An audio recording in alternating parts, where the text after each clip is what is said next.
Hello guys, welcome है आप सभी का हमारे यूट्यूब चैनल गोल्डन फ्यूचर 07 में। दोस्तों, आज की टॉपिक है हमारी नरेशन, डायरेक्ट और इनडायरेक्ट। जैसा कि आप सभी लोग जानते हैं, डायरेक्ट इनडायरेक्ट कितनी इंपॉर्टेंट चीज़ है। ये आपके इंग्लिश के एग्ज़ाम में ज़रूर पूछी जाती है, चाहे वो क्लास 10th हो या फिर क्लास 12th हो या कोई भी कंपटीशन एग्ज़ाम हो, एसएससी लेवल हो, किसी लेवल में अगर इंग्लिश उसमें कंबाइन है तो डायरेक्ट इनडायरेक्ट यानी narration, direct and indirect speech आपको ज़रूर देखने को मिलता है। तो बहुत सारे लोगों की प्रॉब्लम ये होती है कि डायरेक्ट से इनडायरेक्ट बनाने में या फिर पर्सन बदलने में, और बहुत सारी प्रॉब्लम उनको आती है। तो दोस्तों, आज की वीडियो बहुत ही इंपॉर्टेंट होने वाली है, बने रहेंगे वीडियो के एंड तक। और आज मैं आपके सामने देने वाला हूं कि इंट्रोगेटिव सेंटेंस यानी प्रश्नवाचक वाक्य का इनडायरेक्ट कैसे बनता है। और इससे पहले मैंने वीडियो में दे दिया हूँ असर्टिव सेंटेंस का डायरेक्ट इनडायरेक्ट कैसे बनता है, उसको आप देख सकते हैं। अगर आप हमारे चैनल को सब्सक्राइब किए होंगे तो नोटिफिकेशन पे आप जाके चेक कर सकते हैं, तो उसमें आपको वीडियो मिल जाएगी, ठीक है। और नहीं मिलेगी तो फिर कभी उसकी वीडियो और दोबारा से हो जाएगी, ठीक। लेकिन जो आज की टॉपिक है हमारी इंट्रोगेटिव सेंटेंस, उसको आप ध्यान से देखें कि उसको डायरेक्ट से इनडायरेक्ट बनाते समय कौन कौन सी चेंजिंग करनी होती है, कौन सा ऐसा रूल है जो हमें याद रखना होता है। तो दोस्तों, रूल इसका ये है कि अगर सेड या सेड टू हो और सेंटेंस हमारा रिपोर्टेड स्पीच जो है वो इंट्रोगेटिव में हो, तो सेड या सेड टू को हम आस्क्ड में बदल देते हैं। किसमें बदल देते हैं? आस्क्ड में। अब फिर उसके बाद जो कॉमन इन्वर्टेड कामा जैसे हम असर्टिव में हटाते थे तो कंजक्शन दैट लगाते थे, लेकिन यहाँ पर रूल ये है कि अगर हेल्पिंग वर्ब्स इंट्रोगेटिव है, मतलब कि डू डज डिड ये सब करके आया है, इज आर एम पहले सब्जेक्ट से पहले लगा है, तो वहाँ पर कंजक्शन इफ या फिर वेदर लगाते हैं। और इसका ये समझ लीजिए कि पार्ट 1 है ये, और पार्ट 2 वो होगा जो क्वेश्चन वर्ड आते हैं, सो हु वेयर भाई डब्ल्यू एच फैमिली जितना भी है, तो वो खुद ही कंजक्शन बन जाते हैं। वहाँ पर फिर इफ या वेदर की कोई आवश्यकता या ज़रूरत नहीं होती है। तो इसको करने से पहले सबसे पहले हम आपको रूल इसीलिए बता रहे हैं ताकि आपको ये चीज़ समझ में आए अच्छे ढंग से कि कैसे करना है। बाकी आपके सामने मैंने बहुत से एग्जाम्पल्स दिए हैं कि उसको कैसे करना है, ठीक। तो एग्जाम्पल्स ये है कि जैसा कि आप देख सकते हैं, पहला एग्जाम्पल डायरेक्ट मैं आपके सामने रखा हूँ कि ही सेड टू मी, उसने मुझसे कहा। क्या कहा? Do you want to read English, क्या तुम अंग्रेजी पढ़ना चाहते हो? तो आपको तो ये पता है, do you want to read English, क्या आप अंग्रेजी पढ़ना चाहते हो, ये कौन सा टेंस है? प्रेजेंट इंडिफिनिट है। डू डज उसी में आती है हेल्पिंग वर्ब, और देख लीजिए हेल्पिंग वर्ब इंट्रोगेटिव है। तो आइए मैं इसका इनडायरेक्ट बना के आपको दिखाता हूँ कि कैसे इनडायरेक्ट इसका बनेगा, ठीक है। ध्यान दीजिएगा। तो यहाँ पर ही था, हमने ही लिख दिया, ठीक। अब उसके बाद इंट्रोगेटिव है ना, तो ये सेट टू हमारा अब टोल्ड नहीं, इसको हम किस में बदलेंगे? आस्क्ड में, ठीक। आस्क्ड हमने कर दिया। उसके बाद मी है तो मी हमने लिख दिया। मी लिखने के बाद अब ये कामा और इन्वर्टेड कामा हटाएंगे तो कंजक्शन इफ लगा देंगे। यहाँ पर क्या लगा देंगे? इफ।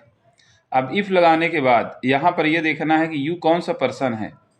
और हाँ, एक चीज़ बहुत इंपॉर्टेंट बात कि जो इंट्रोगेटिव सेंटेंस होता है इनडायरेक्ट बनाते समय उसे हम असर्टिव में बदल देते हैं। जब इनडायरेक्ट बनाएंगे तब, तो असर्टिव में बनाने के लिए कि इफ के बाद सबसे पहले हमको पर्सन पकड़ना है, ठीक है। और टेंस हमारा प्रेजेंट इंडेफिनिट है, चेंज इनटू पास्ट में होगा, वो असर्टिव वाला रूल फॉलो होगा यहाँ पर, टेंस वाला रूल।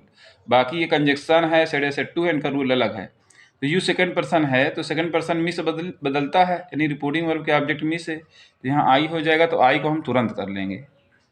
इफ के बाद तुरंत आई लगा लीजिए। अब यहाँ पर समझने वाली बात यह है कि जो ये वांट है, वांट माने चाहना, लेकिन जब ये चीज़ पास्ट इंडिफिनिट में चेंज होगी, क्योंकि टेंस तो प्रेजेंट फिट है, और रूल इसका यही है कि भाई रिपोर्टिंग में अगर ये पास्ट में है तो रिपोर्टेड स्पीच में अगर प्रेजेंट इंडिफिनिट आता है तो present fit change into past fit होता है। तो आई वांट का सेकंड फॉर्म लगा दीजिए आप, वांटेड। क्या हो जाएगा? Wanted. I wanted to read English, ये इनडायरेक्ट आपका बन गया। दोस्तों, कैसा रहा आप इसको कमेंट बॉक्स में ज़रूर दें। और अगर आप इसी तरीके से हमारे चैनल पर आते रहेंगे और देखते रहेंगे ना, तो आपकी जितनी भी कमजोरी है डायरेक्ट इनडायरेक्ट बनाते समय जो भी प्रॉब्लम आपको आती है या उसका सामना आपको करना पड़ता है, सारी प्रॉब्लम का सॉल्यूशन जो है हमारी वीडियो में आपको मिलेगा। इफ़ अगर आपके अकॉर्डिंग नहीं मिल पा रही है तो आप कमेंट कर दीजिए, उस बेस पे बन जाएगी वीडियो। लेकिन उम्मीद यही करता हूँ कि आप सभी को समझ में आने लगेगा। ठीक है, तो यही इसका रूल है।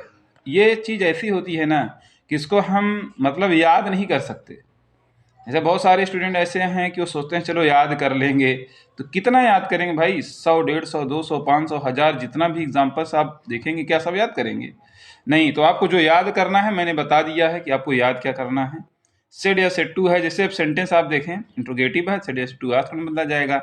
इतना तो आपको याद ही करना है, छोटा सा आस्क्ड और कंजक्शन इफ या वेदर, बस इतना याद करना है बस आपको। और इतना याद करके आप चाहे जितना करिए, कोई उसकी सीमा ही नहीं, अनलिमिटेड, जितना मर्जी उतना कीजिए ना आप। सिर्फ रूल का फॉलो करना है। और याद करेंगे तो भाई कब तक याद करेंगे? याद करेंगे फिर भूल जाएंगे, फिर भूल जाएंगे, तो आप परेशान हो जाएंगे। तो अगर आप हमारे अकॉर्डिंग चलेंगे तो डायरेक्ट डायरेक्ट आपको बिल्कुल हल्का लगने लगेगा, कहोगे वाह क्या बात है। ठीक, चलिए भाई दूसरे टॉपिक पे आता हूँ ना। Savita said to her does she enjoy the picnic, ये भी डज लगा है, प्रेजेंट फिट है, कोई बात नहीं, टेंस हमारे इंट्रोगेटिव है। यहाँ सविता लिखा है, हमने सविता लिख दिया। सविता लिखने के बाद सेंटेंस इंट्रोगेटिव है, सेड टू हमारा आस्क्ड हो ही जाएगा। आस्क करने के बाद यहाँ हर लिखा है, हर लिख देंगे। कंजक्शन जो है इफ लगा देंगे। सी थर्ड पर्सन है, बदलता ही नहीं है तो सी उतार दीजिए। अब इंजॉय का सेकंड फॉर्म इंजॉयड हो जाएगा। एक मैंने आपको बता दिया है ना, परस्पिट है, पास्ट होगा, इंजॉयड हो जाएगा। और उसके बाद द पिकनिक लिखा है, द पिकनिक आप लिख दीजिए। और जहाँ क्वेश्चन मार्क है उसको हटा के फुल स्टॉप लगा देंगे, इसलिए कि सब्जेक्ट के बाद देख रहे हैं ना, हाँ उसको हम कर दे रहे हैं क्योंकि सब्जेक्ट के बाद तुरंत वर्ब की सेकंड फॉर्म आ गई तो ये हमारा असर्टिव बन जाता है फिर, ठीक, इनडायरेक्ट बनाते समय। फिर उसके बाद जैसे रोहन से to Sohan, am I writing an essay, ये प्रेजेंट कंटिन्यूअस का है, इजारे में लगा है ना। तो चलिए भाई कोई बात नहीं, रोहन लिखा है, रोहन हमने लिख दिया। रोहन लिखने के बाद सेट टू हमारा आस्क्ड हो जाएगा, क्योंकि इंट्रोगेटिव है ना। आस्क्ड करने के बाद सोहन लिखा है, सोहन लिख दीजिए। फिर कंजक्शन इफ लगा दीजिए। आई हमारा फर्स्ट पर्सन है, फर्स्ट पर्सन रोहन से बदलेगा तो रोहन एक लड़के का नाम है, इसलिए ही हो जाएगा। Present continuous change into past continuous, ही के बाद ए जो एम जो है वाज में बदल उठेगा ना, ही वाज। फिर उसके बाद राइटिंग एन ऐसे इसको आप उतार दीजिए। कैसा है? ठीक है। इसी तरह से इसका इनडायरेक्ट किया जाता है। इस तरीके से आप करेंगे तो बहुत आसान हो जाएगा। देखिए पर्सन बदलना इसमें ज़रूर आना चाहिए आपको, अगर पर्सन नहीं आएगा तो फिर आप अटक जाएंगे। पर्सन बदलने के लिए वीडियो भी मैंने बना दी है और आप उसे मैं बता भी रहा हूँ कैसे चेंज हो रहा है ये। तो चलिए देखिए, चौथा डायरेक्ट है, रवि लिखा है, रवि हमने लिख दिया। सेट टू हमारा आस्क्ड में बदला जाएगा ना। और उसके बाद अभी, अभी लिखा है, अभी हमने लिख दिया। फिर कंजक्शन इफ लगा दिया हमने। यू सेकंड पर्सन अभी से बदलेगा, अभी भी एक लड़का है, ही के साथ वाज लगा दीजिए। ही वाज गोइंग, गोइंग के बाद टू कॉलेज, इसको लिख दीजिए। ठीक, फिर उसके बाद सपना से to Arpana, am I waiting you, तो सपना लिखा है तो हमने सपना लिख दिया। सेट टू हमारा आस्क्ड में बदला जाएगा। फिर उसके बाद अर्पणा लिख दीजिए आप। कंजक्शन इफ लगा दीजिए। आई फर्स्ट पर्सन सपना से बदलेगा, सपना एक लड़की का नाम है, शी कर दीजिए। एम जो है वाज में बदल उठेगा, यहाँ पे दो पर्सन आया, एक आई और एक यू। वेटिंग, वेटिंग के बाद जो है यू सेकंड पर्सन है, अर्पणा से बदलेगा, हार हो जाएगा। ठीक है, और यही यू अगर यहाँ पे होता तो यही सी बन जाता है। अच्छा, लेकिन यहाँ पर ऑब्जेक्ट में आ रहा है तो ऑब्जेक्टिव केस है तो आप हर रख सकते हैं, रख सकते क्या, रखेंगे। अब उसके बाद Rajendra said have I received the money. चलिए एक जो है अभी आपको मैं रूल में बताया था ना कि आस्क्ड या इंक्वायर्ड, नहीं आस्क्ड या केवल बताए हैं, चलिए तो कोई बात नहीं, इंक्वायर्ड भी होता है। अच्छा इसका, या आस्क्ड या फिर इंक्वायर्ड, ENQUIRED, इंक्वायर्ड भी होता है। अच्छा, तो चलिए एक आध इंक्वायर्ड से भी बना दें, नहीं आपको कहीं मिल जाएगा तो कहोगे सर इंक्वायर्ड क्या है चीज़ है, तो इस पर भी बना दे रहा हूँ। अच्छा, राजेंद्र लिखा है, राजेंद्र हमने लिख दिया। और उसके बाद इंक्वायर्ड, इंक्वायर्ड हमने लिख दिया। वही आस्क्ड करो इंक्वायर्ड, कोई दिक्कत नहीं है। अच्छा, अब यहाँ पर कुछ है ही नहीं है तो आप कंजक्शन इफ या वेदर लगा देते हैं, वेदर। वेदर के बाद आई फर्स्ट पर्सन, राजेंद्र से बदलेगा, राजेंद्र एक लड़का ही हो जाएगा। और प्रेजेंट परफेक्ट है, पास्ट होगा तो हैड हो जाएगा, ही हैड। उसके बाद रिसीव्ड द मनी, इसको पूरा उतार दें, कोई दिक्कत नहीं। अच्छा, और उसके बाद जो क्वेश्चन मार्क है उसको हटा के फुल स्टॉप कर दीजिए, बस हो गया। तो दोस्तों ये रही आज की हमारी वीडियो। तो कैसे लगी दोस्तों वीडियो, कमेंट बॉक्स में ज़रूर दें और चैनल को सब्सक्राइब ज़रूर करें ताकि आने वाली नोटिफिकेशन से आप अपने डायरेक्ट डायरेक्ट को और मजबूत बना सकें। डायरेक्ट डायरेक्ट नहीं दोस्तों, बहुत सारी टॉपिक है ग्रामर की मैं देता हूँ। Direct direct, narration, active passive तो हो गया, एक्टिव पैसिव सिंथेसिस, जो भी है चाहिए आपको सब मिलेगा इस चैनल पर। अगर इस चैनल को अपनाएंगे तो समझ जाइए ग्रामर आपका बहुत ही तगड़ा, बहुत ही मजबूत हो जाएगा। थैंक्स। ओके।